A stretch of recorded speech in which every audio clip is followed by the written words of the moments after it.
आप सभी को राधे राधे, जय श्री कृष्ण। आज हम बात करेंगे एक विशेष और पूजनीय पौधे तुलसी के बारे में। तुलसी के बारे में हमारे शास्त्रों में बहुत सी मान्यता है कि यह पौधा बहुत ही पवित्र है। तुलसी का धार्मिक महत्व भी बहुत अधिक है।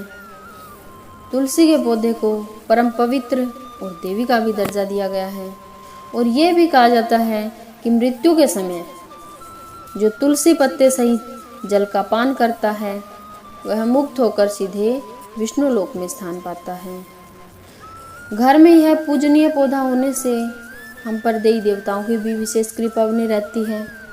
शास्त्रों की बात माने तो तुलसी की प्रतिदिन पूजा करनी चाहिए, जिससे घर में सुख शांति रिद्धि सिद्धि का वास होता है। वह हमारे घर का वास्तु दोष भी ठीक रहता है।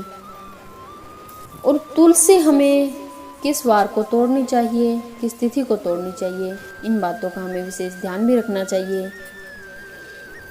मंगलवार, शुक्रवार और रविवार, और तिथि द्वादशी तिथि, अमावस्या और पूर्णिमा। और ग्रहण के समय भी तुलसी के पत्ते नहीं तोड़ने चाहिए और बिना उपयोग के भी तुलसी के पत्ते कभी नहीं तोड़ने चाहिए। इसके लिए हम तुलसी के पत्तों को एक साथ तोड़कर भी रख सकते हैं, क्योंकि तुलसी के पत्तों में बासी होने का दोष नहीं माना गया है और हमें रोज तुलसी के पत्ते तोड़ने की भी जरूरत नहीं पड़ेगी। और जब भी हम तुलसी के पत्ते तोड़ें उससे पहले हमें हाथ जोड़कर प्रार्थना करनी चाहिए और एक लोटा भर के जल का तुलसी को देना चाहिए कि हे तुलसी माँ, हमें आपका तुलसी दल चाहिए, तो फिर आप ले सकते हो। और तुलसी को कभी भी झटके के साथ नहीं तोड़ना चाहिए और ना ही एक एक करके पत्ते तोड़ने चाहिए।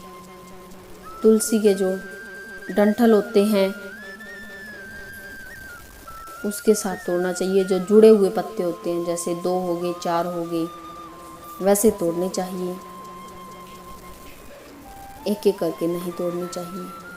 और अगर हमारी तुलसी सूख रही है तो हमें इन विशेष बातों का ध्यान रखना चाहिए कि तुलसी के ऊपर कभी भी मंजरी नहीं रहने देना चाहिए। मंजरी से तुलसी को बहुत तकलीफ होती है, तुलसी सूखने लग जाती है, उसके सारे पत्ते झड़ जाते हैं और धीरे धीरे तुलसी बिल्कुल जल जाती है। तो इस बात का हमें विशेष ध्यान रखना चाहिए कि तुलसी के जो बीज होते हैं उसको तुलसी के ऊपर कभी नहीं रहने देना चाहिए। और तुलसी हमें किस दिशा में लगानी चाहिए? घर की जो उत्तर पूर्व दिशा है उसमें तुलसी का लगाना शुभ माना जाता है, जिससे घर में तरक्की के सारे रास्ते भी खुल जाते हैं और शुभ भी होता है। और तुलसी हमारे पितरों को भी बहुत पसंद है। हमारे पितर उसकी खुशबू से ही, सुगंध से ही तृप्त हो जाते हैं। तो जब भी आप तर्पण करो, श्राद्ध करो पितरों का, तो तुलसी दल उसमें अवश्य रखें। आज के लिए बस इतना ही।